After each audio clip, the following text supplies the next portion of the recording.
The Velthari Empire ruled for 10 millennia, convinced that power was measured in bioluminescent grace and psionic depth.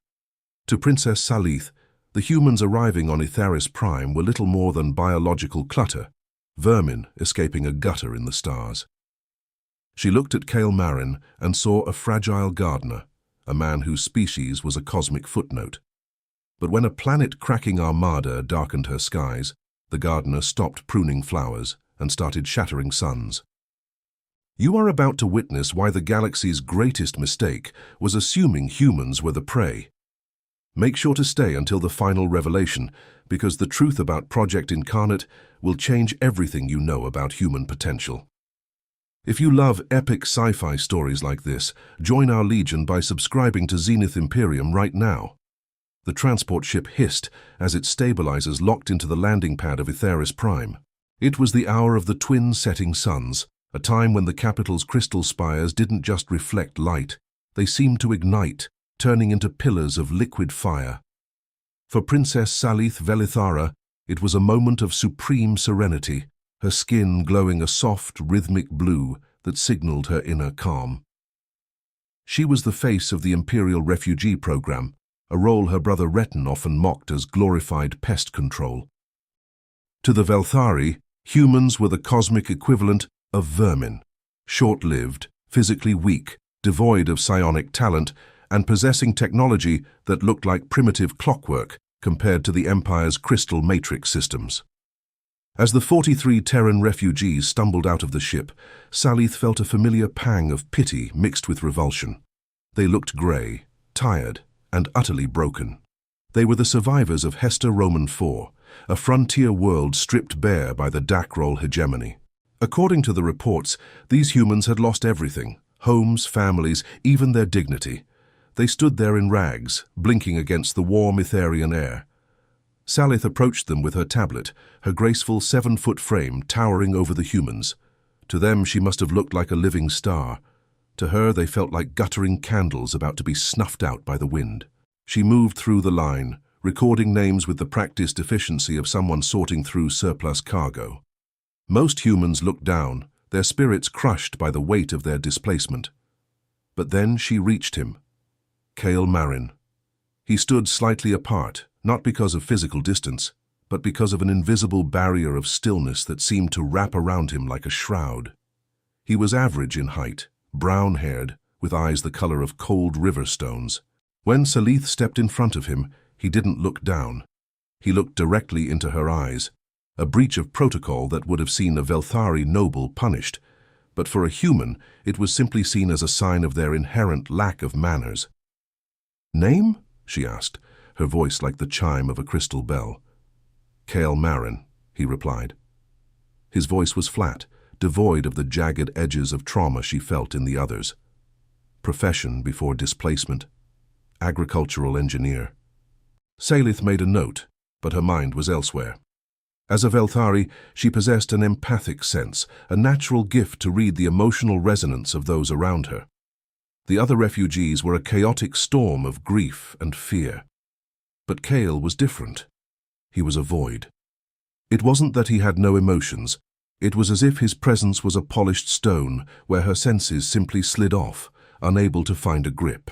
She had never encountered a species, let alone a human, who could dampen their emotional signature so completely. Later that night, in the High Council chamber, the bioluminescence of her brother Retin flashed a sharp, irritated amber. "More humans, Saleith. You are turning the palace district into a kennel for galactic vermin," he spat, the word echoing off the translucent walls. "They are refugees, Retin. The Empire has a duty of care." "The Empire has a duty to survive," he countered, his light shifting to a cold, mocking white. "We are on the brink of war with the Dackroll, and you are filling our halls with creatures that can't even sense a psionic pulse. They are the weakest species in the Index. They have no fleet, no gifts, nothing. They are clutter." Saleith kept her light a steady, stubborn blue. "Kindness is not weakness, brother." But as she assigned Kale to the lower botanical gardens, directly beneath her own quarters, she wondered why she felt the need to keep him close. She told herself it was for observation, to understand the anomaly of his silence. She didn't realize she was placing a god's killer in the heart of her home. The garden was a vast subterranean vault of rare flora, a place of absolute quiet. On his first day, Saleith found him kneeling by a bed of Silin ghost orchids. He was adjusting the nutrient lines with a precision that caught her off guard. His hands were scarred, fine, white lines across his knuckles that didn't match the resume of a simple engineer. "You know plants," she said, watching him. "I know how things grow," he answered without looking up. "Water, light, patience. It's the same on every world." Saleith watched his fingers move, fascinated by the contrast between his perceived status as vermin and the absolute control he exerted over his environment. He wasn't just planting, he was calculating. His eyes had already mapped every exit in the room twice since she arrived. She caught him doing it, a subtle flick of the gaze that most would miss. A gardener has no need for tactical awareness, yet here he was, standing with his weight perfectly distributed, ready to move in any direction. "Welcome to Aetheris Prime, Mr. Marin," she said, testing him. "We will find you suitable work." "Thank you, Your Highness," he said. His voice was calm, polite, and completely unremarkable. Yet, the way he said it made her feel like he had weighed every word on a scale before letting it leave his mouth. She left him there, among the glowing flowers, feeling a strange shiver. For the first time in her life, the princess of a galactic empire felt like she was the one being observed. She had called him a refugee, her brother had called him vermin, but as she walked away, a nagging thought persisted. What if the humans hadn't sent their victims to Aetheris Prime? What if they had sent their guardians? Over the next few days, Saleith found herself drawn to the botanical gardens with a frequency that bordered on obsession. She justified it as diplomatic oversight, but the truth was far more unsettling. Every time she approached Kale Marin, she felt a shift in the air, a drop in pressure that her Velthari senses couldn't explain. He was always there, usually before the palace's artificial dawn cycles began, tending to plants that the imperial gardeners had long since written off as lost.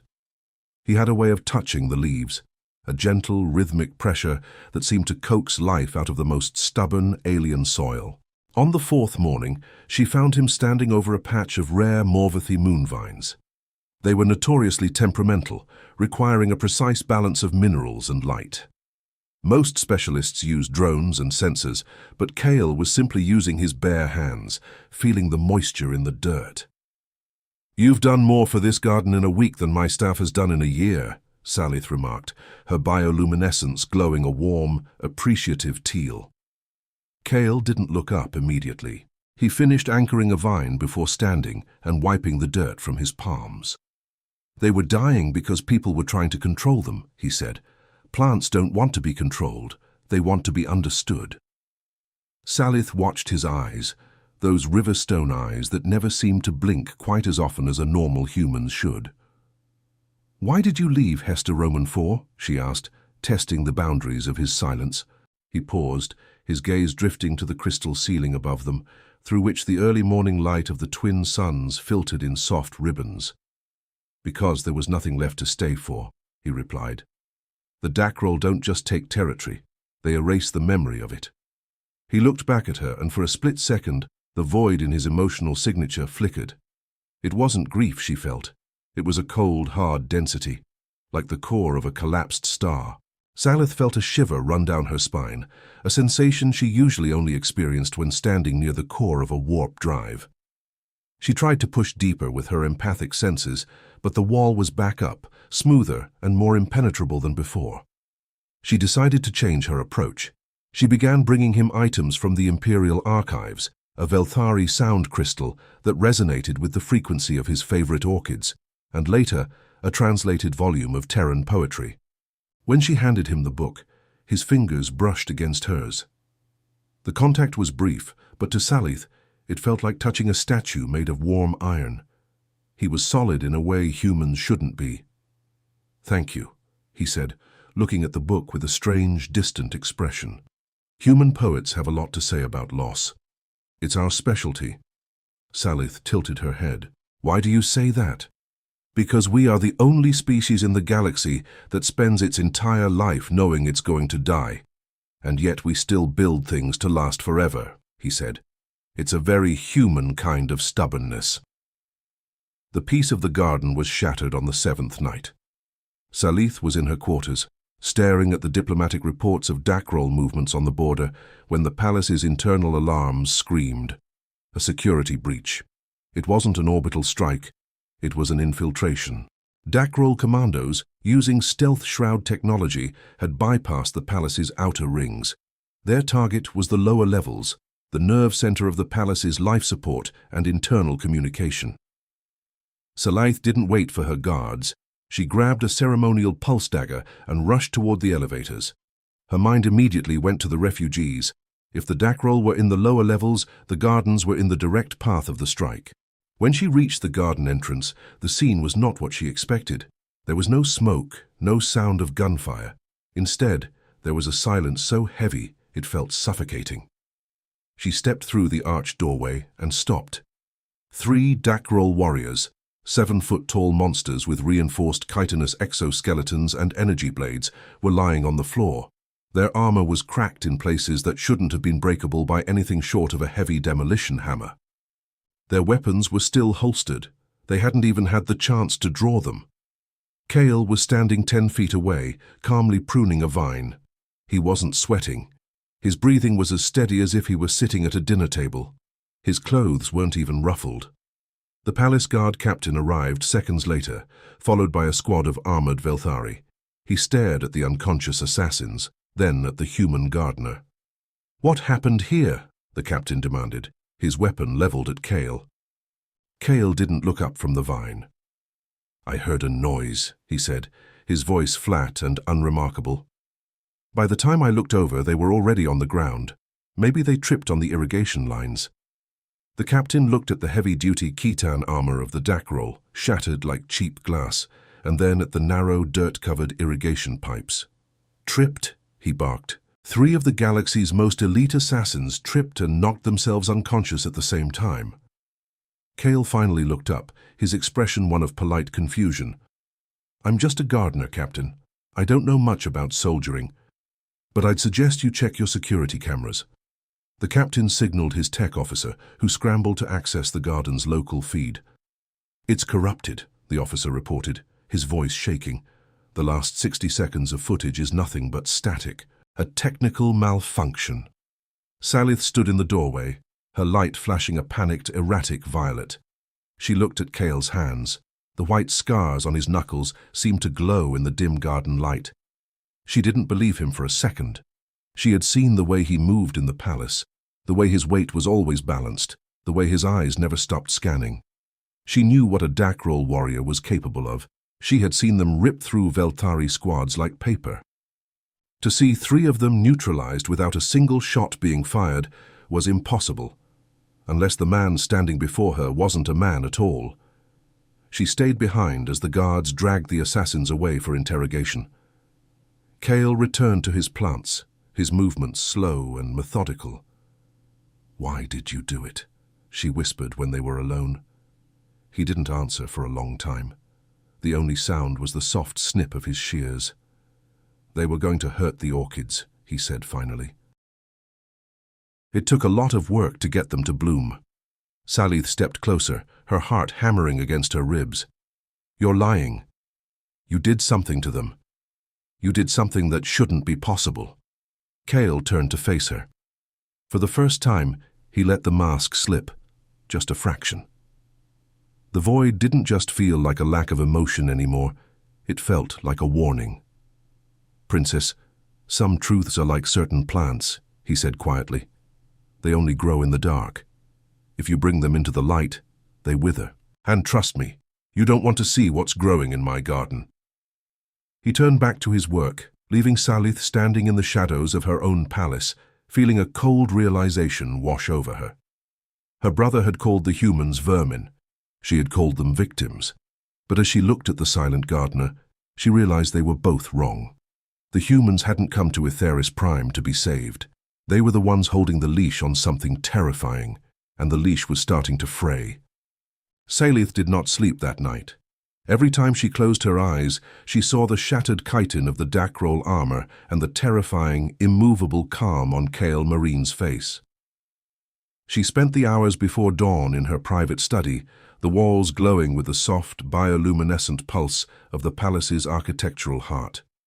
She accessed the Imperial database, searching for anything on Terran military advancements or secret projects. The files were frustratingly sparse. Humanity was a Tier 4 species, low-tech, low psionic, high reproductive. They were listed as a survivalist race, known for their ability to endure harsh environments, but dismissed as a strategic threat. Yet her own eyes had seen a man move faster than a Velthari warrior's reflexes could track. Driven by a mounting sense of dread, she bypassed several security protocols and initiated a direct encrypted link to the Terran embassy. The screen flickered to life, revealing Ambassador Lena Vasquez. The woman looked as if she hadn't slept in years, her grey-streaked hair pulled back into a severe bun. Her expression was that of a grandmaster playing a chess game against the entire galaxy. "Princess Saleith," the ambassador said, her voice a low rasp. "To what do I owe the pleasure of a midnight inquiry?" Saleith didn't waste time with diplomatic pleasantries. "I want to know about Kale Marin," she said. Vasquez's eyes didn't widen, but the air around her seemed to sharpen. "He is an agricultural engineer from Hester Roman 4, she replied smoothly. "A refugee under your gracious care." Saleith leaned forward, her light shifting to a hard, accusing amber. "He neutralized 3 Dackroll infiltrators in 4 seconds without breaking a sweat. He shattered armor that can stop a railgun. Either your engineers are the most dangerous men in the galaxy, or you lied to us." There was a long, heavy silence.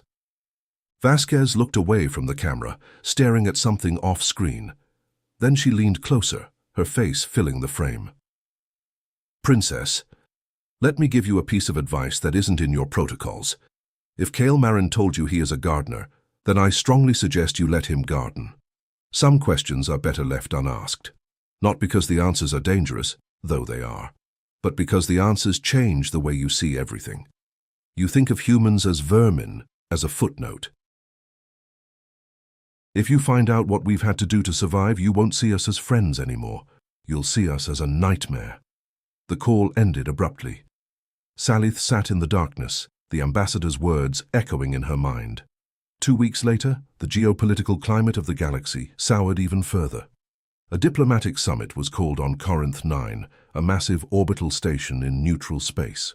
It was a last-ditch effort to prevent the Dackroll Hegemony from launching a full-scale invasion of Velthari border worlds.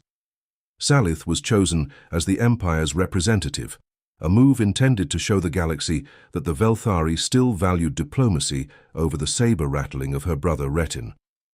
Against Retin's vocal protests, she insisted that Kale Marin be part of her support staff. She used the excuse that his knowledge of frontier agriculture would be relevant to the territorial disputes. Retin laughed, his light flashing a mocking red. "You're bringing a gardener to the most important summit of the century? Why not bring a cook to negotiate our naval treaties?" Saleith ignored him. She wasn't bringing a gardener. She was bringing a question she hadn't yet answered. The journey to Corinth 9 was tense. Kale remained in the background, blending into the servant quarters with an invisibility that was clearly practiced. He didn't speak unless spoken to, and he spent most of the transit time reading the books Saleith had given him. He looked like a man at peace, yet Saleith couldn't shake the feeling that he was a predator masquerading as prey. The summit was a nightmare of posturing and veiled threats. The Dackroll delegation was led by High Commander Varkas, a mountain of armored muscle and arrogance. For 3 days they argued over mineral rights and transit corridors, but the tension was palpable. On the second evening, Saleith was walking through a dimly lit service corridor toward her quarters, her mind heavy with the weight of failing negotiations. Her 2 Velthari guards walked 3 paces behind her, their energy halberds humming. Suddenly, the lights flickered and died. Emergency lighting kicked in, a dim, sickly red that turned the corridor into a tunnel of shadows. Saleith's empathic senses screamed. Cold, sharp intent flooded her mind. From a side maintenance hatch, 2 Dackroll warriors emerged. They weren't soldiers, they were assassins, their armor coated in light-absorbing matte paint. Her guards reacted instantly, but the Dackroll were faster. A shimmering energy blade cut through the first guard's chestplate before he could level his halberd. The second guard was grabbed and slammed into the bulkhead with enough force to crack the metal plating. Saleith backed away, her heart hammering, her hand reaching for a communicator that she knew wouldn't work in a localized jammer field. The assassins turned toward her, their compound eyes reflecting the red emergency light. They moved with a predatory grace, savoring the kill. Then a shadow moved behind them. Kale Marin didn't shout. He didn't issue a challenge. He simply appeared. It was as if the darkness itself had coalesced into a human shape. What happened next lasted exactly 4 seconds. He caught the first warrior's blade arm at the joint and twisted. The sound of breaking chitin and snapping bone was sickeningly loud. Before the first assassin could even scream, Kale spun into the second one's guard. He ducked under a horizontal slash and struck 3 precise points on the Dackroll's thorax. The creature, which weighed nearly 400 pounds and was encased in reinforced composite armor, folded like a piece of wet paper. Its internal organs collapsed under the sheer kinetic force of the strikes. Kale stood over the bodies, his breathing perfectly regular. His expression was a void, no anger, no adrenaline, just a grim, professional detachment. He turned to Saleith, his riverstone eyes searching her face. "Are you hurt, Your Highness?" She couldn't speak. She could only stare at his hands. They weren't shaking. They weren't bloody. They just looked like the hands of a gardener. Her empathic senses, which had been overwhelmed by the fear of the attack, suddenly hit a brick wall. Kale was still a void, but now, for the first time, she felt the scale of that void. It wasn't an absence of emotion. It was a containment field. Behind that wall of stillness was a furnace of power so immense it made the orbital station feel fragile. She realized then that Ambassador Vasquez was right. The answer had changed everything. She looked at the 2 elite warriors, beings designed for conquest, lying broken on the floor, and then she looked at the human refugee. She wasn't afraid of the Dackroll anymore. She was afraid of the man who had saved her. And yet, beneath the fear, there was a strange magnetic pull. He had protected her when her own empire's guards had failed. "You're not an engineer," she whispered, her voice trembling. Kale looked at his hands, then tucked them into his pockets. "I'm whatever you need me to be, Princess. But right now, we need to get you back to the main hall." The Dackroll didn't come here to talk. They came here to clear the way. As they walked back, Saleith realized with a jolt of terror that the vermin hadn't just saved her life. He had just declared war on her behalf. The main hall of Corinth 9 was a spectacle of shattered elegance. When Saleith and Kale burst through the heavy crystalline doors, the air was already thick with the scent of ozone and the panicked colors of a dozen different species. The Dackroll delegation was gone, their seats empty like missing teeth in a jagged grin. High Commander Varkas had played them all. The assassination attempt in the corridor hadn't been a desperate move. It had been a distraction to keep the Velthari representative occupied while the Hegemony's fleet slipped through the station's sensor shadows. Retin was in the center of the room, his light flashing a frantic, jagged red, the color of a trapped predator. "Saleith!" he roared, his eyes darting to her, and then with immediate disgust to Kale. "Where have you been? The station's shields are down to 40%, and there's a Dackroll battle group exiting warp on our doorstep."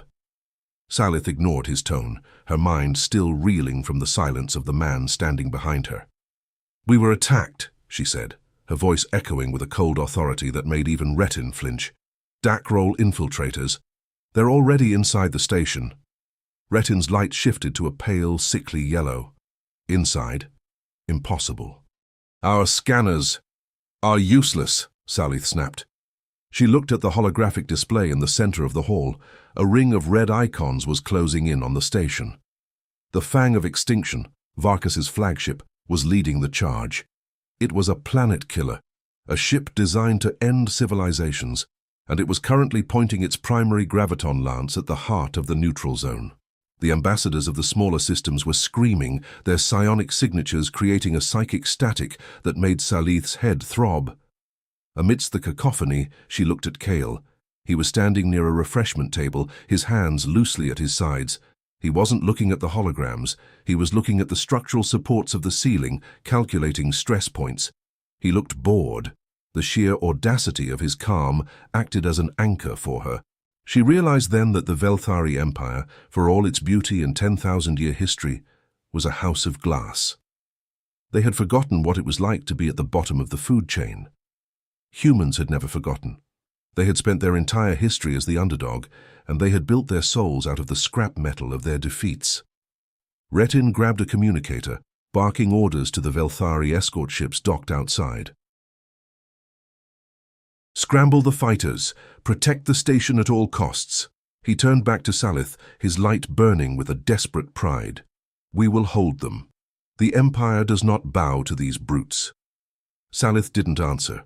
She saw the first salvo of Dackroll torpedoes hit the station's outer ring on the monitors.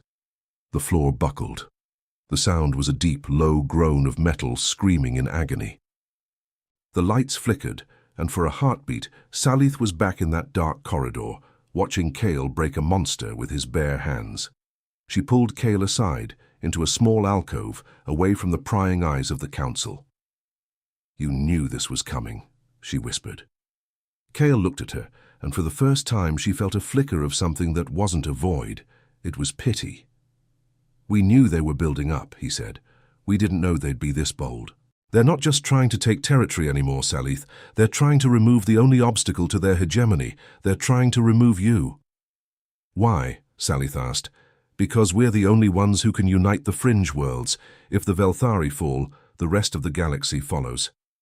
Kale looked toward the windows, where the void of space was being lit up by the fire of dying ships. "Your brother's fleet is getting slaughtered out there. They're fighting a war of honor against a species that only understands geometry and force. You can't win with honor." Saleith felt her skin turn a dull, hopeless gray. "Then what do we do?" Kale's riverstone eyes locked onto hers.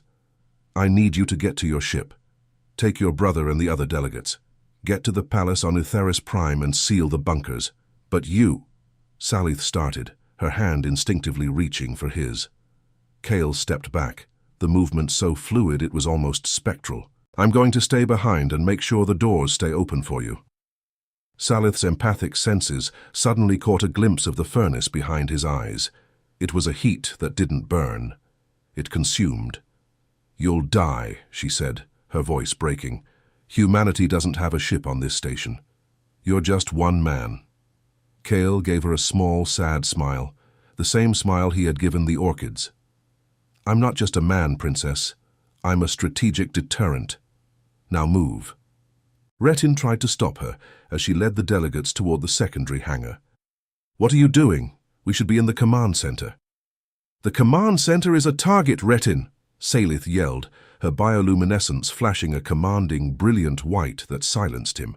"We are leaving, now." As they ran through the crumbling corridors, the station shook with every hit. Debris fell from the ceiling, and the screams of the dying echoed through the vents. When they reached the hangar, the Velthari transport was prepped and waiting. Saleith looked back at the station's spine. She saw a small, solitary figure walking toward the exterior airlocks. He wasn't wearing an environmental suit. He wasn't carrying a weapon. He was just walking. Retin noticed her gaze. "What is that vermin doing? He's going to get sucked into the vacuum. Let him. It's one less mouth to feed." Saleith felt a surge of fury so hot it nearly blinded her. "That vermin is the only reason you're still breathing," she hissed at her brother. The transport's engines roared to life, and the ship shot out of the hangar just as the Dackroll boarding pods began to pierce the station's hull. From the viewport of the receding transport, Saleith watched Corinth 9. The Dackroll fleet was a swarm of jagged metal, closing in for the kill. The station's defenses were failing, its lights dimming. And then, something happened that defied every law of physics the Velthari knew. A pinpoint of light appeared on the station's hull. It wasn't an explosion. It was a distortion, a ripple in the fabric of space itself. For a second, the entire station seemed to hum with a frequency that vibrated in Saleith's very bones. A single human-sized object shot away from the station at a speed that the transport's sensors couldn't even track. It moved like a kinetic slug, a railgun round made of flesh and bone. It hit the nearest Dackroll destroyer and went straight through.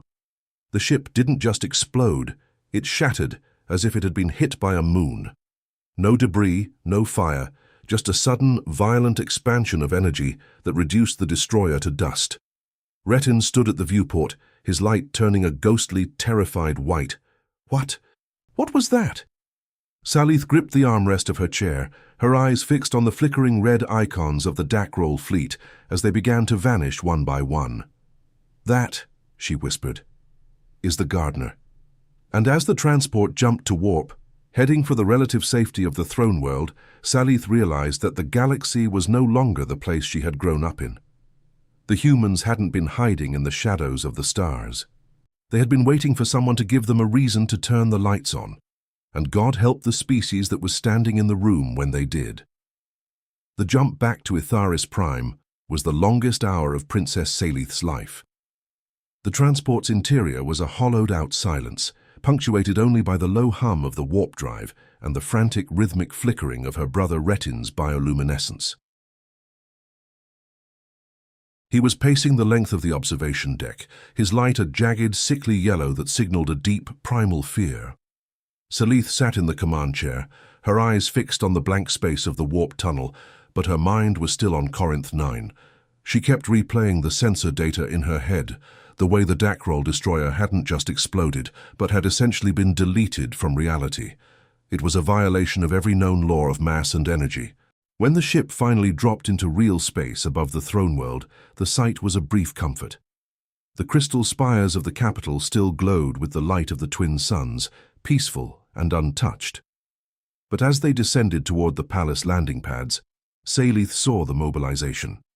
The orbital defense grid was fully active, the satellites rotating like hungry eyes, and the Imperial fleet was forming a defensive sphere around the planet. They were preparing for a war they didn't understand. As soon as the hatch opened, Retin was off the ship, shouting for the High Council and the Admiralty. He didn't look back at Saleith. He looked like a man trying to outrun a ghost. Saleith walked down the ramp more slowly. Her skin was a dull, exhausted blue. She was met by a squad of palace guards, but she brushed them aside, heading straight for the lower levels. She didn't go to the war room. She went to the garden. It was empty. The ghost orchids were still there, glowing softly in the subterranean dimness, but the man who had tended them was gone. The silence of the garden felt different now. It wasn't the peaceful quiet of growth, but the heavy, expectant silence of an abandoned battlefield. She stood by the nutrient lines Kale had adjusted just a few days ago. The soil was still damp from his last watering. She felt a sudden crushing weight in her chest. She had called him a refugee. She had pitied him. And all the while, he had been a hurricane trapped in a glass jar, waiting for the jar to break. The emergency summons from the Emperor came an hour later. Saleith entered the grand chamber to find the air thick with tension. The holograms in the center of the room were displaying the final moments of Corinth 9, captured by long-range Velthari sensors. The council members were silent, their bioluminescence suppressed to a dim, respectful gray as they watched the single human-sized dot tear through the hegemony's vanguard. Her father, the Emperor, sat on the throne of white crystal, his light a steady, ancient gold. He looked at Saleith as she approached. "Daughter," he said, his voice vibrating with the weight of centuries. "Your brother tells me of a human, a gardener who became a son." Saleith bowed. "He is Kale Marin, father. An operative of something the humans call Project Incarnate." Retin stepped forward, his light flashing an aggressive red. "He is a monster. He is a weapon of mass destruction that the Terrans hid in our very home. They have violated our sovereignty, placed a strategic threat in our palace without a word of warning. We should be arresting every human on this planet." Saleith turned on him. Her own light flared into a brilliant, commanding white. "If that threat hadn't been there, Retin, you would be a trophy on Varkus's wall right now. He didn't act for Earth. He acted for us." The argument was interrupted by the arrival of an urgent intelligence transcript. A high-ranking Dackroll commander had been captured from a disabled scout ship near the border. Saleith watched as the text scrolled across the central display.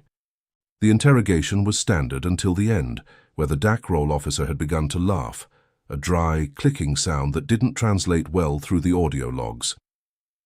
"You think this war is about territory?" the commander had asked. "You think we are the aggressors? We accelerated the invasion because of what the humans placed on your world. We have files your intelligence services haven't even dreamed of. The humans didn't send you a refugee. They sent you a god-killer. And if you do not remove it before our fleet reaches your heart, we will burn Etheris Prime to ash rather than let that thing activate." The room went ice-cold. Saleith felt the air leave her lungs. God-killer. The words felt heavy, ancient, and utterly terrifying. It wasn't a military designation. It was a warning. She retreated from the council chamber as the admirals began shouting over fleet deployments. She needed to know the truth. She returned to her quarters and used the same encrypted link she had used before, but this time she didn't call the ambassador. She searched the deeper, hidden layers of the Terran data net that the Velthari had previously ignored as primitive junk. She spent hours bypassing firewalls that seemed designed by a mind far more advanced than a Tier 4 species should possess. And then she found it. Project Incarnate. The file wasn't a report. It was a confession. It detailed the Mars facility, the 3-year process of rewriting a human being at a subatomic level. It spoke of bones laced with metamaterials stronger than dreadnought hull plating and nervous systems that processed reality at relativistic speeds. But it was the footnote that broke her heart. The subject retains all previous cognitive functions, emotional capacity, and personality traits. The power is an additive, not a replacement. The subject will feel the weight of every life they take. The psychological toll is estimated at 98% within 5 years of deployment. Saleith leaned back, her bioluminescence fading to a ghostly violet. Kale wasn't a machine. He wasn't a biological drone. He was a man who had been turned into a weapon of galactic scale and then told to go live in a garden and wait for the world to end. He felt everything.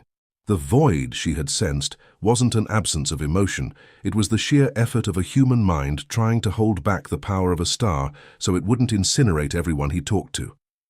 He had stood in her garden, listening to her talk about poetry and music, while carrying the capacity to shatter her planet in his chest. And then the palace shook, not from an internal breach, but from the atmospheric impact of a massive fleet exiting warp. Saleith ran to her balcony. The sky over Etheris Prime was no longer blue. It was black, choked by the hulls of over 300 Dackroll warships. The fang of extinction had arrived, and it wasn't here to negotiate. It was here to kill a god before he could wake up. Saleith looked down toward the garden entrance, and there he was. Kale Marin was standing in the center of the courtyard, wearing his simple, dirt-stained gardener's clothes. He looked up at the sky, his face a mask of weary resolve. For the first time, Saleith didn't see a refugee, and she didn't see a weapon. She saw a man who was about to lose the only thing he had left, his right to be gentle. The sky of Etheris Prime did not scream. It groaned under the weight of 300 warships. The Dackroll Hegemony had not come to occupy. They had come to excise a tumor. To them, Kale Marin was an infection in the galactic status quo, a variable that could not be allowed to exist. From her balcony, Princess Saleith watched the atmosphere ripple as the primary graviton cannons of the Fang of Extinction began to cycle.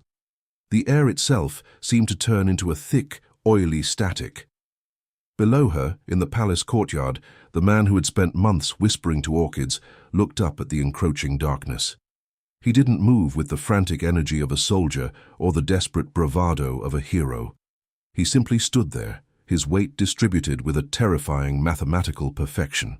Saleith reached out with her empathic senses, expecting to find the cold void of a weapon. Instead, she found a furnace. The wall he had built around his soul didn't just crack, it dissolved. For the first time, she felt what lay beneath the gardener, a sea of white-hot energy, a structural pressure so immense it felt like the gravity of a black hole wrapped in human skin. It was an agony of power. She realized then that his stillness had never been peace. It had been a constant, agonizing struggle to keep himself from detonating. He was not a man holding a gun. He was the bullet, the powder, and the spark, all screaming to be released. The first Dackroll carrier began its descent, its belly opening to release swarms of Khitan armored fighters. The crystal towers of the city, pride of the Velthari for 10 millennia, began to shatter as the sonic booms of the descending fleet hit the atmosphere. Panic erupted in the streets. Millions of Velthari, a people who viewed themselves as the pinnacle of galactic grace, were reduced to screaming shadows, their bioluminescence flashing the pale, terrified white of those who know they are about to die. Saleith felt their collective fear like a physical blow, but then a new sensation cut through the noise. It was a hum. Low at first, a sub-bass frequency that made the very molecules of the palace vibrate. It originated from the courtyard. Kale took a breath. It was a slow, deep inhalation, as if he were drawing the oxygen of the entire world into his lungs. The air around him began to distort. The cobblestones beneath his feet didn't just break, they turned to dust, then to liquid, then to a shimmering ring of obsidian glass as the ambient heat from his body began to rewrite the laws of thermodynamics in his immediate vicinity. He didn't use a jetpack. He didn't use psionic levitation. He simply rose. The ground buckled in a perfect 3-meter circle as he launched. There was no fire, only a localized displacement of space-time that sent a shockwave rippling through the palace foundations. Saleith gripped the railing as windows shattered outward. She watched the small, brown-haired figure ascend into a sky choked with warships. He moved with a speed that defied the optical processes of her eyes.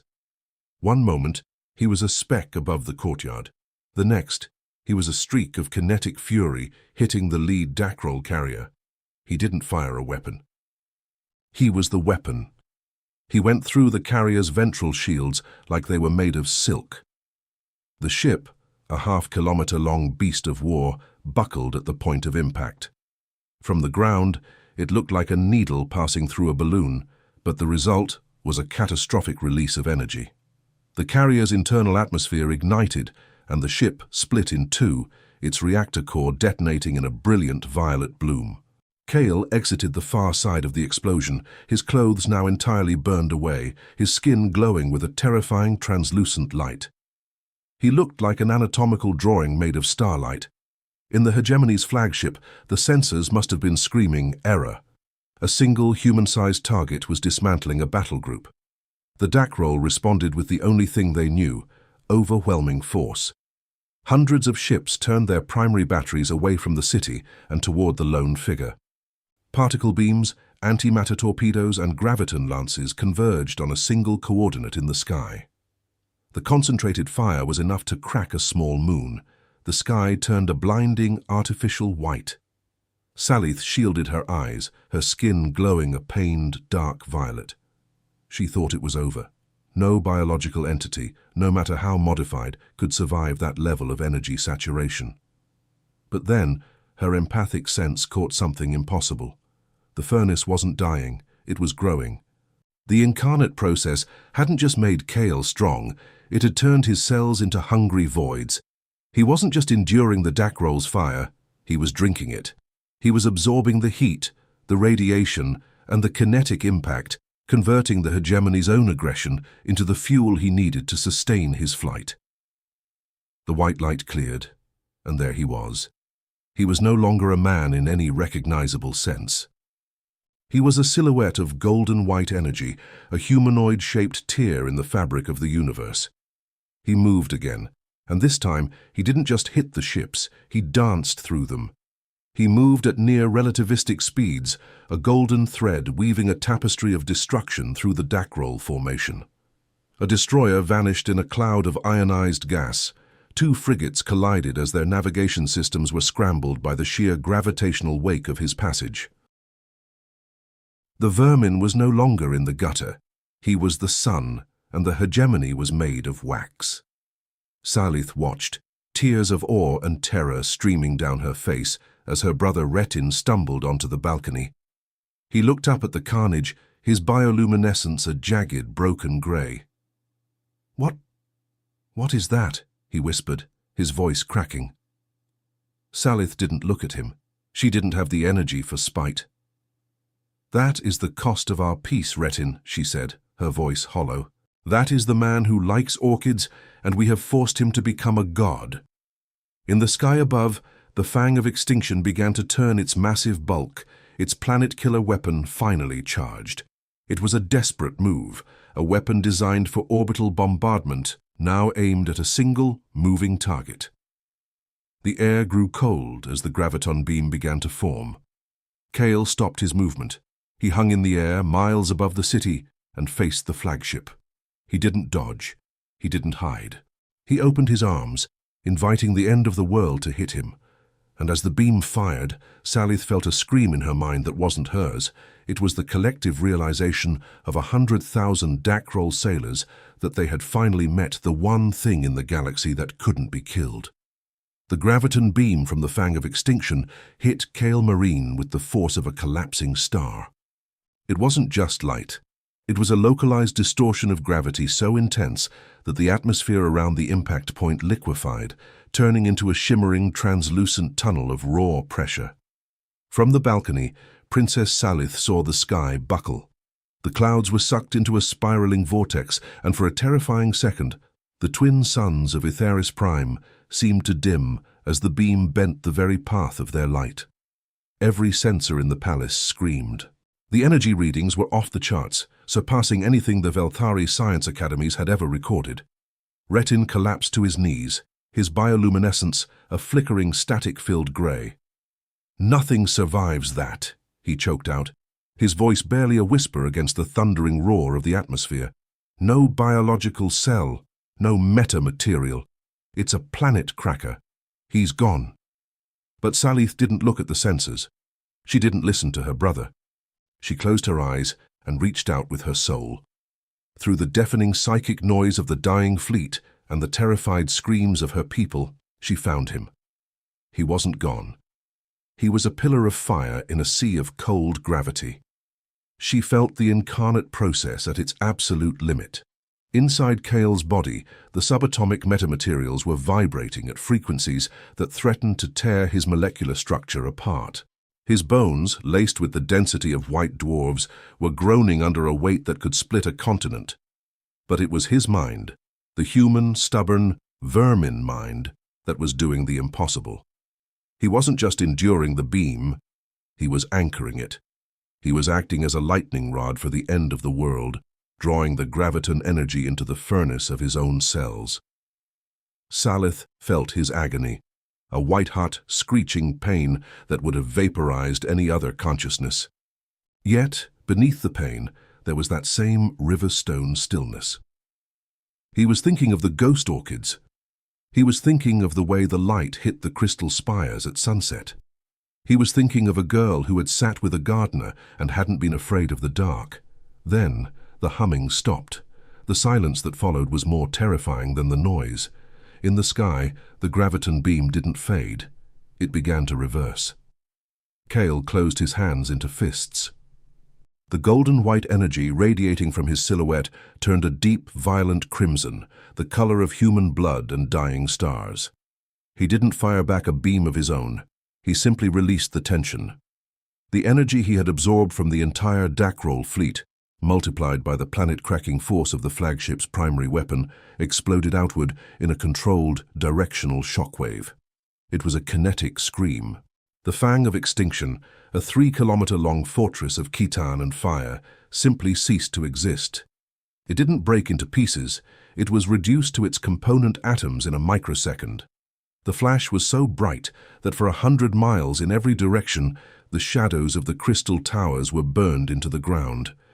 The rest of the Dackroll fleet, caught in the atmospheric backlash, was scattered like dry leaves in a hurricane. Ships collided, their hulls crumpling like paper. Those that were still functional didn't wait for orders. They engaged their warp drives in a blind, terrified panic, jumping into the void without calculating coordinates. The sky began to clear. The heavy, oily static of the Dackroll presence vanished, replaced by the natural, darkening blue of the Etherian evening. But the debris remained. Thousands of fragments of the hegemony's pride fell through the atmosphere, igniting as they hit the air. It looked like a rain of falling stars, a beautiful, deadly celebration of a victory that felt like a funeral. Saleith watched as the golden-white light in the upper atmosphere began to descend. It moved slowly now, the erratic, jagged speed replaced by a heavy, drifting fall. Kale wasn't flying anymore. He was returning to the earth. He landed in the center of the palace garden, the very place where he had spent months pretending to be a gardener. The impact was soft, yet the ground around him cracked, the soil charred black. Saleith didn't wait for her guards. She didn't wait for her father or the council. She ran. She tore through the palace corridors, her bioluminescence a frantic, desperate gold. When she reached the garden, she stopped. The air was thick with the scent of ozone and burnt earth. In the center of the blackened circle stood a man. He was naked, his clothes long since incinerated by the heat of his own ascension. His skin was no longer glowing. It was covered in carbon scoring and deep, glowing red lines that looked like cooling lava. His hair was singed, and his hands, those hands that had just unmade an Armada, were shaking uncontrollably. He looked small. He looked fragile. He looked like the vermin her brother had despised. Kale turned to look at her. His eyes, once the color of river stones, were now filled with a terrifying, flickering light, as if the sun were still trying to escape from his skull. He tried to speak, but his voice was a dry, raspy ghost of itself. "The orchids," he whispered, looking down at the charred remains of the Sylin ghost orchids he had spent weeks nurturing. I couldn't keep the heat away from them." He slumped forward, his legs giving out. Saleith caught him before he hit the dirt. His skin was still hot enough to blister her palms, but she didn't let go. She pulled him against her, her blue bioluminescence wrapping around him like a cooling shroud. She felt his heart. It was beating with the rhythm of a machine gun, a frantic, overclocked pulse that shouldn't have been possible for a living heart to sustain. "It's okay," she sobbed, her tears evaporating against his scorched skin. "You saved us. You saved everything." Kale's head rolled back against her shoulder. He looked up at the sky, where the last of the Dackroll ships were burning out in the darkness. "I'm so tired, Saleith," he murmured. "They didn't tell me how much it would hurt to be a god." He closed his eyes, and the flickering light behind his eyelids finally faded, leaving him in the cooling shadows of the garden. In the distance, the alarms of the city were being replaced by the sounds of a civilization realizing it was still alive. But in the garden, there was only the sound of a princess holding a broken weapon and the heavy, suffocating weight of a secret that was now a galactic truth. Humanity wasn't a species of refugees.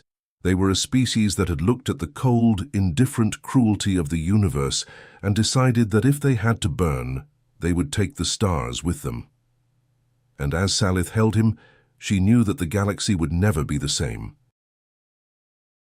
The vermin had woken up, and the empires of the old world were now nothing more than glass houses waiting for the next stone. The silence that followed the destruction of the Dackroll Armada was not a peaceful one. It was a vacuum, a hollow space where the collective pride of the Velthari Empire had once lived. For 10,000 years, they had believed themselves the masters of the light, the graceful architects of a civilization that stood above the primitive violence of younger races. But as the debris of 300 warships rained down like burning ash onto the crystal spires of the capital, that belief was shattered. In the garden, Princess Saleith remained on her knees, her arms wrapped around the scorched, shivering form of Kale Marin. Her palms were blistered from the heat still radiating from his skin, but she didn't pull away. She could feel the mechanical, overclocked thrum of his internal systems slowly winding down, like the engine of a starship cooling after a jump through a supernova. He looked so small, so human. It was impossible to reconcile the man in her arms with the crimson streak of fury that had just erased a flagship from existence. The garden was suddenly flooded with light. Not the soft glow of the ghost orchids, but the harsh, accusing beams of Imperial Guard lanterns. A phalanx of armored Velthari warriors descended, their energy halberds leveled not at the sky, but at the charred circle where Saleith sat. At their head was Retin. His bioluminescence was a jagged, frantic white, his face twisted in a mask of primal terror. "Get away from it, Saleith," he screamed, his voice cracking with a hysteria he could no longer hide. "Step away from that thing now." Saleith looked up at her brother, her eyes hard and cold. Her skin glowed a deep, defensive violet. "His name is Kale," she said, her voice steady despite the trembling of her hands. "And he just saved your life. He saved our world." "He is a bomb," Retin countered, gesturing wildly at the sky where the last of the Dackroll cruisers were falling. "You saw what he did. That is not a man. That is a weapon of mass destruction that the Terrans smuggled into our palace. They didn't send us a refugee. They sent us a Trojan horse. Guards, seize it. If it wakes up, I want it in a dampening field." The guards hesitated. They had seen the footage. They had seen a single human tear through Keton-reinforced hulls with his bare hands.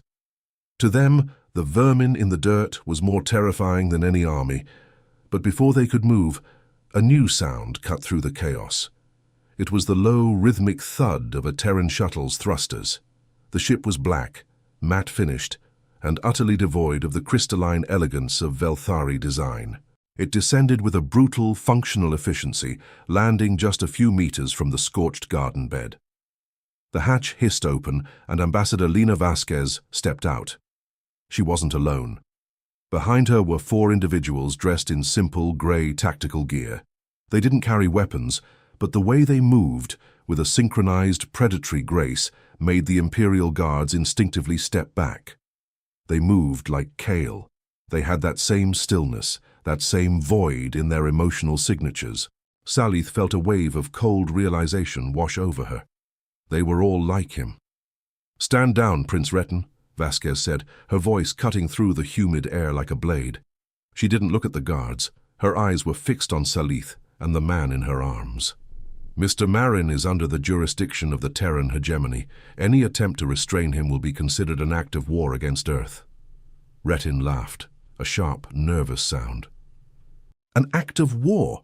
You brought a planet killer into our capital. You lied to the Emperor. You are the aggressors here." Vasquez finally looked at him, and for the first time Saleith saw what was behind the ambassador's diplomatic mask. It was a weariness that spanned generations. "We didn't bring a weapon to your world to threaten you, Retin. We brought one to protect you, because we knew the Dackroll were coming, and we knew your elegant fleet wouldn't stand a chance. We gave you a gardener because we hoped you'd never need a god. But the galaxy is a cruel place, and humans have learned that the only way to keep the peace is to be the most terrifying thing in the room." The grey-clad humans moved toward Kale. Saleith tightened her grip on him, her light flashing a warning gold. "Where are you taking him?" she demanded. One of the men, a tall, scarred individual with eyes that looked like they had seen the birth of stars, knelt beside her. "He needs to go into a recovery tank, Princess," he said softly. His voice had the same resonant artificial hum that Kale's had when he was activated. "He's vented 80% of his core energy. If we don't stabilize his cellular matrix, he'll burn out from the inside." Saleith looked down at Kale. His eyes were half open, the flickering light behind them nearly gone. He looked at her, and for a fleeting second, the void disappeared. "I told you. I was a gardener," he whispered, a ghostly smile touching his lips. "I just had to clear some weeds." They took him. Saleith watched as they carried him into the black shuttle, his limp form looking so tragically light.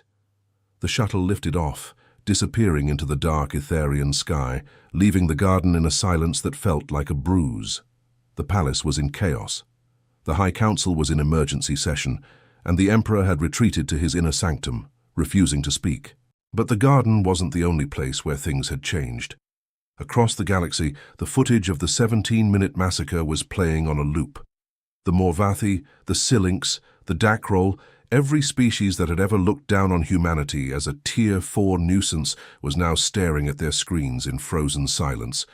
The math was being done in 1,000 war rooms. 1 man, 17 minutes, 300 ships, and then the leak happened. A single encrypted file, whispered through the dark net, originated from a source no one could trace. It contained a single number, 47. There weren't just 47 Incarnate operatives, there were 47 currently deployed.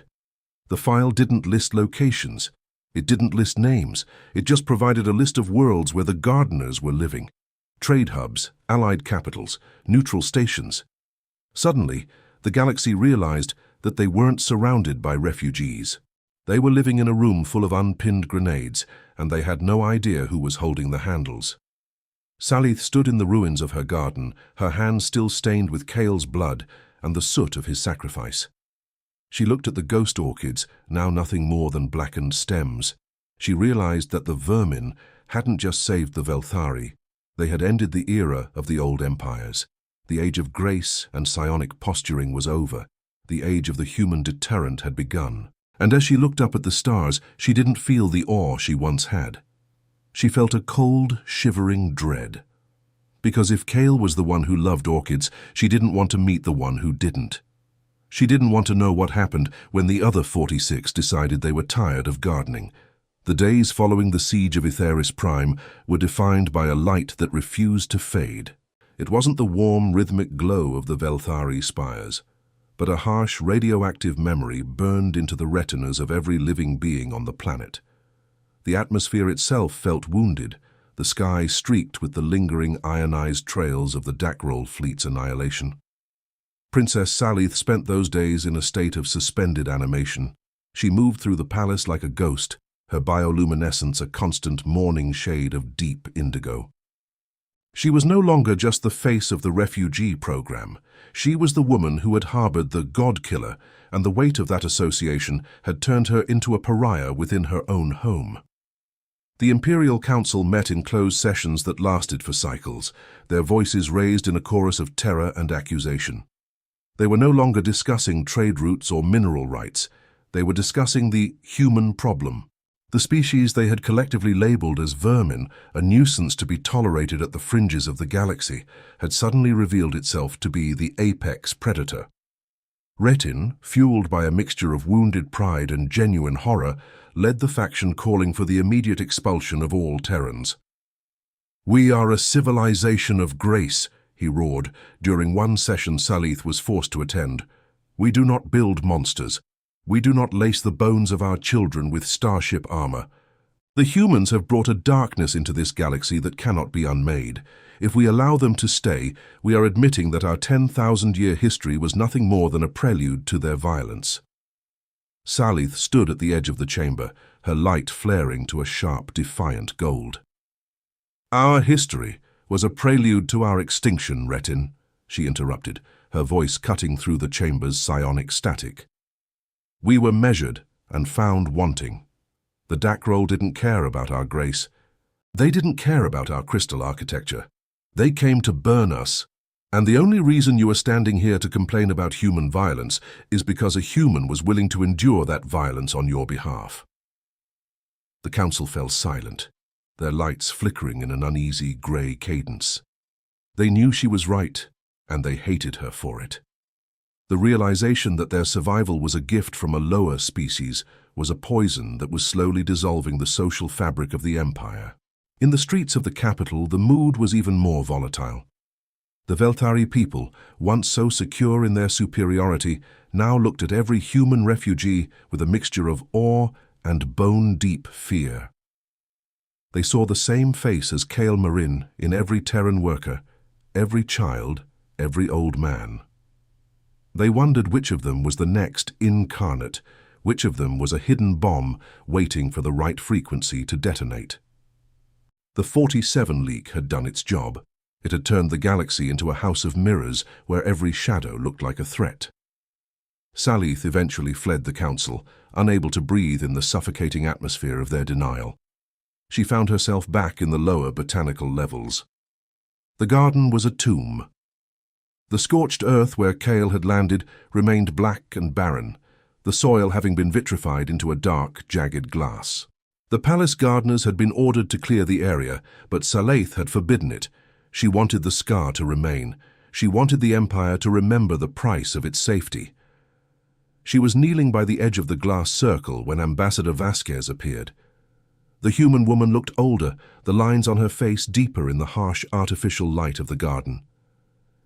"He's stable," Vasquez said without greeting. Saleith stood up, her heart leaping with a painful hope. "Where is he? Can I see him?" Vasquez shook her head slowly. "He's at a secure facility on Mars. The recovery process for an incarnate operative after a grade Omega release is intensive. His cellular structure has to be recalibrated. Right now, he's more energy than man. If you touched him, you'd be vaporized." Saleith looked back at the glass circle. "He told me he was a gardener. He wanted it to be true." "It is true," Vasquez replied, her voice softening. "That's what the Velthari don't understand. The Incarnate program doesn't create killers. It creates survivors. We take people who love things, people who love gardens or music or their families, and we give them the power to make sure those things aren't taken away. The violence is the byproduct, not the goal." She stepped closer, her eyes fixing on Saleith's. "But the galaxy is changing, Princess. The Dackroll Hegemony has collapsed. Their vassal states are in revolt. The power vacuum is being filled by a single name, terror. Every species is terrified, and when people are terrified, they do stupid things." "Like my brother," Saleith whispered. "Like your brother," Vasquez agreed. "He's been in contact with the Morvathi and the Sylinx. They're trying to form a purity alliance, a coalition to demand the dismantling of the Incarnate program. They don't realize that asking humanity to disarm now is like asking a man to cut off his own arms while the wolves are still at the door." Saleith felt a cold dread settle in her stomach. "Retin is a fool, but he's a popular one. He's giving the people a target for their fear." "Which is why we need you, Saleith," Vasquez said. "The Velthari Empire is the cultural heart of this sector. If you fall to xenophobia, the rest of the galaxy will follow. We need a voice that remembers the man in the garden, not just the god in the sky. If you can't convince your people that we are more than our weapons, then the next war won't be against the Dackroll. It will be against us. And trust me, nobody wins a war against the Incarnate." As Vasquez left, Saleith looked up through the crystal ceiling at the stars. She thought of the 46 other Kales out there, hidden in gardens and kitchens and administrative offices across the stars. She thought of the burden they carried, the capacity to end worlds tucked behind a polite smile. She realized that the vermin hadn't just saved her world, they had challenged the very definition of what it meant to be powerful. True power wasn't the ability to destroy, it was the ability to be a monster and choose to be a man instead. And as the alarms of a new political storm began to wail in the distance, Saleith knew her own battle was just beginning. She wasn't fighting for her empire anymore, she was fighting for the soul of the galaxy, and for the man who had taught her that even in the heart of a weapon, a flower could still grow. She turned and walked toward the council chambers, her bioluminescence shifting from the indigo of morning to the brilliant, blinding white of a sun about to rise. If the galaxy wanted to see a god-killer, she would show them what happened when a goddess decided to speak for the vermin. The great hall of the Velthari had always been a place of echoes, but today, those echoes felt like the sharpening of blades. Princess Saleith did not enter with the soft, flowing grace expected of her station. She marched. Her boots clicked against the translucent floor, and her skin emitted a light so intense and unfiltered that the guards at the door were forced to avert their eyes. She was no longer a princess of mercy. She was a princess of cold, hard reality.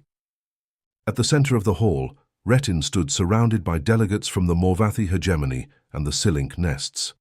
They were huddled over a holographic projector, drafting what they called the De-Escalation Pact, a document that demanded humanity reveal the location of every incarnate operative and submit them to neutral psionic lobotomies to ensure they could never be activated again. Retin looked up as Saleith approached, his light flashing a defensive, oily yellow. "You are late, sister. We are finalizing the terms of our survival. The galaxy will not live in the shadow of Terran monsters." Saleith didn't stop until she was inches from him, her blinding white light washing out his sickly yellow. "Survival?" she echoed, her voice cold enough to freeze the air. "You call it survival to provoke the only species that stood between you and a Dackroll slave collar? You are not drafting a pact, Retin. You are drafting a suicide note." The Velthari delegate, a towering creature with 4 eyes and skin like wet slate, stepped forward. "Princess, you do not understand the mathematics of fear. A weapon that cannot be countered is a weapon that must be destroyed. These incarnates are a violation of natural law. They are Tier 4 primitives, wielding the power of Tier 0 deities. It is an imbalance that the galaxy cannot sustain." Saleith turned her gaze to him, and the Velthari flinched. "The imbalance started when the Dackroll decided to erase worlds while the rest of you watched. Humanity didn't create the incarnates out of ambition. They created them because the natural law of this galaxy is that the strong eat the weak, and the humans decided they were tired of being on the menu." She turned back to the holographic display, sweeping her hand through the projected text, shattering the digital letters into sparks. "While you sit here playing at being masters of the stars, do you know what is happening in the Lower Palace District? Your purity guard is rounding up the other 42 refugees, men, women and children who have done nothing but plant gardens and wash floors. You are treating them like animals because you are terrified of one man who saved your lives." Retin's light flared a guilty red. "It is a necessary precaution. We don't know if any of them are sleepers. We have to ensure the safety of the capital." Saleith laughed, a harsh, jagged sound. "Safety. You think those humans are staying in those holding cells because your guards are strong? You think they are sitting there because they are afraid of you?" She leaned in closer to her brother, her voice dropping to a terrifying whisper. "They are staying there because Kale Marin told them to. They are staying there because they are still trying to be the civilized ones. But if you push them, if you harm even one of them, you won't need a fleet to destroy Aetharis Prime. The humans on this planet will do it with their bare hands, and there won't be a crystal spire left standing." The room went silent. The delegates looked at each other, the realization of their own fragility finally beginning to sink in. Saleith walked to the high windows, looking out at the city she had spent her life protecting. "I have seen the files, Retin. I have seen what it takes to make an incarnate. It is a process of infinite pain. They don't just lace their bones, they break their souls and stitch them back together with starlight. And they do it voluntarily, not for glory, but so that their children won't have to." She turned back to the room, her light steadying into a brilliant, regal gold. "I have sent a message to Ambassador Vasquez. I have informed her that the Velthari Empire, the true empire, not this council of cowards, formally rejects the Purity Alliance. We are entering into a direct strategic partnership with Terra." Retin's light went almost white with fury. "You have no authority. The Emperor is my father, and he is a man of tradition," Saleith interrupted. "But he is also a man who watched his daughter hold a dying god in her arms and realized that the old world is over. He has given me his seal." She held up her hand, where the ancient crystal ring of the Velthari sovereigns pulsed with a deep, authoritative violet. "The refugees will be released immediately. They will be given full citizenship, and as for the incarnate program, we will not ask them to disarm. We will ask them to teach us." The Saleith delegate let out a low, clicking hiss of terror. "Teach you? You would bring that madness into your own biology?" Saleith looked through him, her eyes fixed on a future that no one else in the room was brave enough to see. I would bring the strength to say no to the monsters of the void. If being a vermin means having the courage to protect the weak, then I am done being a princess. I would rather be a gardener with a hidden sun in my chest than a queen in a palace of glass. As she walked out of the hall, she felt the shift in the atmosphere. The fear was still there, but it was being tempered by a new, jagged respect. She made her way to the balcony overlooking the landing pads, where a small, nondescript Terran courier ship had just arrived. A woman stepped out, not Vasquez, but someone younger, wearing the grey tactical suit of the Mars facility. She carried a small, sealed container. She bypassed the guards and walked straight to Saleith, bowing her head slightly. "From Mars," the woman said. "Mr. Marin wanted you to have this. He said he's still a bit too bright to come back, but he didn't want the garden to stay empty."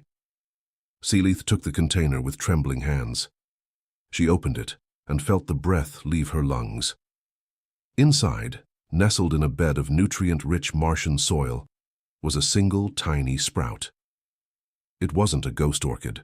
It was an earth rose, a species known for its thorns as much as its beauty. Saleith touched the leaf, and for a moment her empathic senses caught a familiar ripple. It was a faint, distant echo of a river-stone stillness. Kale was still there. He was waiting. And as the first stars of evening began to appear through the smoke of the city, Saleith realized that the rose was a message. Humanity was done being the victim, and they were done being the monster. They were simply going to be the ones who survived, and she would be right there beside them, thorns and all. The earth rose did not just grow. It claimed the scorched earth of the palace garden with a stubborn, silent violence that echoed its creator. Saleith planted it in the very center of the vitrified glass circle, the place where Kale had landed like a falling star. The Imperial gardeners had whispered that nothing would ever grow there again, that the soil had been poisoned by the radiation of a god's birth. They were wrong. The rose pushed through the obsidian crust within 48 hours, its stem thick and dark, its thorns like tiny obsidian daggers. It was a beautiful, terrifying thing, a piece of earth thriving in the heart of a dead zone. Saleith spent her nights beside it, her bioluminescence a steady, protective gold. She felt the plant through her empathic senses, and it didn't feel like the alien flora of Velthari's prime. It felt like a heartbeat, slow, rhythmic, and impossibly dense. It was a living anchor, a reminder that the man who had unmade an Armada was still tethered to the world of the living. But while the rose bloomed, the Empire burned with a cold, political fire. Retin had not taken his defeat in the High Council lightly. He had retreated to the military spires, gathering the remnants of the Velthari traditionalists and the agitated ambassadors of the Purity Alliance. They saw Saleith's partnership with Terra as the ultimate betrayal, a surrender of their racial purity to a species of augmented monsters. The coup began on the 10th night after the battle. It wasn't a loud explosion or a frontal assault. It was a silent suffocation of the palace's internal systems. The bioluminescent light of the corridors flickered and died, replaced by the harsh red emergency glow of a military lockdown. Saleith was in the garden when the Purity Guard arrived. 200 elite Velthari warriors in full Khitan alloy armor, their energy halberds humming with lethal intent. At their head was Retin, his skin flashing a jagged, manic crimson. He didn't look like a prince anymore. He looked like a zealot. "It's over, Saleith," he declared, his voice amplified by the garden's acoustics. "The council has been dissolved. The Emperor is being protected for his own safety. And you are being stripped of your title for high treason. You have turned our home into a nest for vermin, and tonight we cleanse the garden." Saleith stood before the earth rose, her light flaring to a brilliant, defiant white. She was unarmed, but she didn't move. "You think you can stop what's coming, Retin?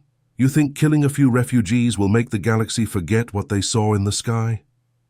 Retin stepped onto the glass circle, his boots crunching against the vitrified soil.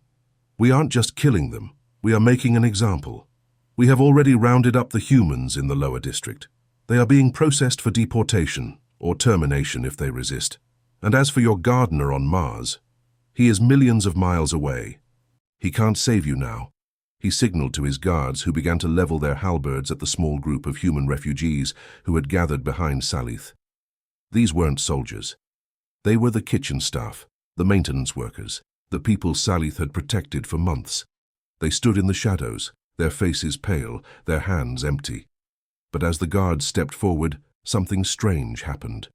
The void that Saleith had first sensed in Kale began to manifest in the others. It wasn't the power of an incarnate, but it was the same fundamental human steel. They didn't scream. They didn't beg. They simply stepped forward, forming a line in front of the children. They looked at the armored Velthari with a quiet, unsettling intensity, the look of a species that had already died 1,000 times and found the experience unremarkable. "Look at them, Retin," Saleith said, her voice dropping to a low, dangerous hum. "You call them vermin. You call them weak. But they are the only ones in this room who aren't afraid. They know something you don't. They know that when you push a human to the edge starts to move." Suddenly, a massive holographic projection ignited in the center of the garden, casting a blinding blue light that drowned out the Purity Guard's lanterns. It was the face of Ambassador Vasquez, but she wasn't in her office. She was on the bridge of a ship Saleith had never seen, a vessel made of jagged black geometry that seemed to drink the light around it. "Prince Retin," Vasquez said, her voice echoing with a cold, metallic resonance, "we have detected a breach of the strategic partnership. You are currently threatening Terran citizens on an allied world." Retin laughed, his light flashing a defiant red. "Your ship is in orbit, Ambassador. By the time you can land a single soldier, these humans will be dust. Your incarnates are a myth of distance." "We don't need to land soldiers, Retin," Vasquez replied. "Look at your guards." Retin turned, his light flickering in confusion. The elite Velthari warriors were frozen. Their halberds were shaking in their hands, their bioluminescence fading to a dull, terrified grey. It wasn't a psionic attack. It was a broadcast. Every screen in the palace, every communicator, every HUD in the warriors' helmets was displaying a single feed. It showed 47 different locations across the galaxy, a market on Morvath, a research station on Silink Prime, a trade hub in the deep void. In each location, a single human was standing still, a cook, a pilot, a janitor, a teacher, and in each location, those humans were beginning to glow with a faint golden-white light. The 47 weren't just a list, they were a network. "The Incarnate program is a quantum-linked deterrent," Vasquez explained, her voice devoid of emotion.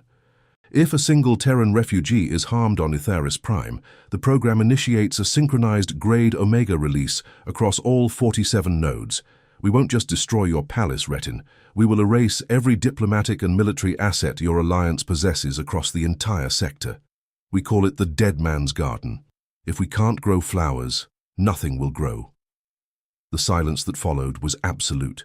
The Purity Guard began to back away, their weapons lowering as if they had turned into lead. They realized then that they weren't holding prisoners. They were holding the detonator to their own extinction. Retin looked at Saleith, his face a mask of broken pride. He looked at the earth rose, blooming in the dark, and then at the quiet, staring humans. He realized that his sister hadn't brought a weapon into the palace, she had brought a mirror. And for the first time, the Velthari were seeing how small they really were. Retin dropped his halberd. The metallic clang echoed through the garden, a sound of surrender that signaled the end of the old world. "Release them," he whispered, his light fading to a hollow, empty grey. The Purity Guard vanished into the shadows, their coup evaporating as quickly as a dream. Saleith didn't look at her brother as he was led away by her own loyalist guards. She turned to the refugees, her bioluminescence softening to a warm, welcoming gold. "It's over," she said. "You're safe." One of the human workers, an older woman who had spent months cleaning the palace archives, stepped forward and touched the leaf of the earth rose. "We weren't afraid, Princess," the woman said softly. "We knew he was watching. He's always watching." Saleith looked up at the stars, toward the distant speck of red that was Mars. She felt a ripple in the air, a familiar riverstone stillness that seemed to wrap around the garden like a shield. The gardener wasn't there, but his garden was growing. And as the Terran ships began to descend, not to invade, but to finalize the birth of a new galaxy, Saleith realized that the greatest power of the vermin wasn't their ability to kill gods. It was their ability to make a princess believe that she could be something more than a witness. The thorns were sharp, but the rose was real. And in Part 12, the final secret of the 47 will be revealed, showing us that the end of the war was only the beginning of the human era. The reconstruction of Etheris Prime was not measured in stone and glass, but in the shifting hues of the Velthari soul. A year had passed since the sky had burned, and the capital was now a tapestry of two civilizations. The crystal spires had been repaired, but they were now reinforced with Terran carbon nanotube lattices, making them both more beautiful and far more resilient. The streets were no longer divided into Imperial and refugee districts. Humans and Velthari walked together, their bioluminescence and quiet human determination blending into a new kind of social frequency. Princess Saleith, now the High Architect of the Union, stood on her balcony as the twin suns reached their zenith. Her skin glowed a steady, radiant gold, a color that had become her signature, the color of a sun that had learned to be gentle. The Purity Alliance was a ghost of the past, its leaders having faded into obscurity once the galaxy realized that the monsters from Earth were the only thing keeping the peace in a sector still reeling from the Dackroll collapse. Saleith looked down at the garden. The earth rose had grown into a magnificent, sprawling thicket, its dark thorns a protective cradle for the delicate ghost orchids that had finally begun to bloom again. The garden was no longer a secret. It was a sanctuary. A small civilian courier ship descended toward the palace. It didn't have the jagged, terrifying lines of the Incarnate warships, nor the polished grace of the Velthari fleet. It was a simple, battered transport ship, the kind a traveler might use to cross the frontier. Saleith felt a ripple in the air long before the ship landed. It wasn't the crushing pressure of a grade Omega release, nor the cold void of a hidden weapon. It was a stillness, deep, ancient, and familiar. She didn't wait for the protocols of the court. She ran down the stairs, her heart beating with a rhythm she hadn't felt in a year. When she reached the garden, the ship's hatch was already open. A man stepped out. He was wearing simple, olive-drab work clothes. His hair was a little longer, his face a little more lined, but his eyes were still the color of cold river stones. He looked at the earth rose and then at the princess. "I heard the orchids were back," he said, his voice a warm, human rasp that lacked any hint of an artificial hum. Saleith stopped a few feet away, her light shimmering with a frantic, joyful teal. You're dim," she whispered, her empathic senses reaching out to him. The furnace was gone. The white-hot center of power that had once defined him was still there, but it was wrapped in so many layers of humanity that it felt like a distant star behind a thick bank of clouds. Kale smiled, and this time it reached all the way to his eyes. The recovery took longer than expected. They had to rebuild the containment field from the ground up. "I'm not a god anymore, Saleith. I'm just a very expensive battery." She closed the distance between them, her hands finding his. His skin was cool, his pulse steady and slow. He was no longer a weapon waiting to detonate. He was a man who had come home. "The galaxy still calls you the God Killer," she said, leaning her forehead against his. Kale shook his head. "The galaxy likes labels.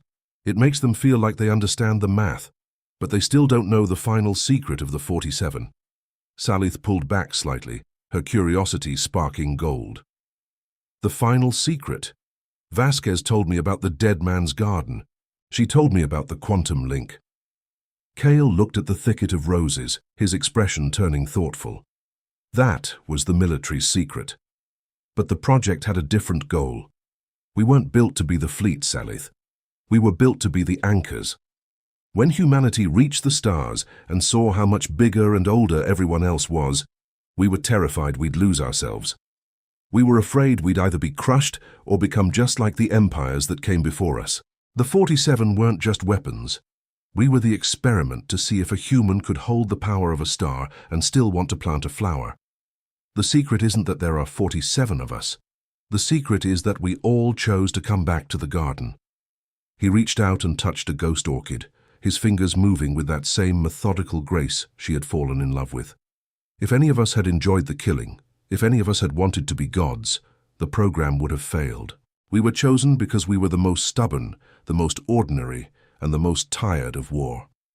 That's the only way to carry that kind of power without letting it turn you into the very thing you're fighting. As the evening suns began to set, casting long amber shadows across the vitrified glass, Saleith realized the true scale of the human era. It wasn't an era of conquest or technological supremacy.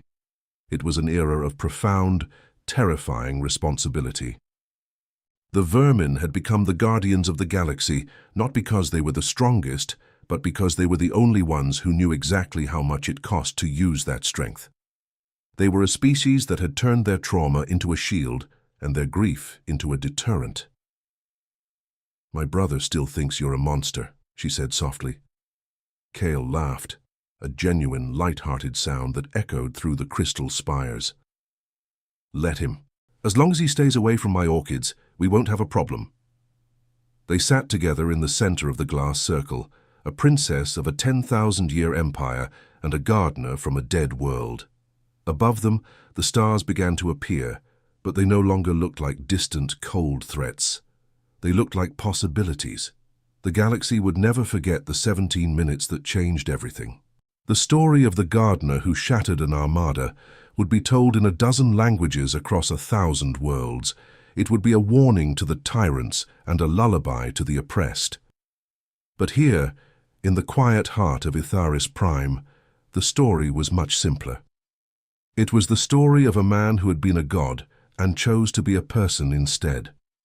It was the story of a species that refused to be small, even when they were fragile.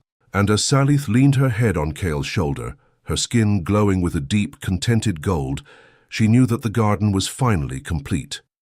The thorns were there to keep the world away, but inside, the flowers were blooming in the dark. Humanity had arrived, not to rule the stars, but to make sure that even in the deepest void, there would always be someone left to tend the light. The era of the vermin was over. The era of the human soul had begun. And the galaxy was finally truly safe, not because of the power of the gods, but because of the stubbornness of the gardeners.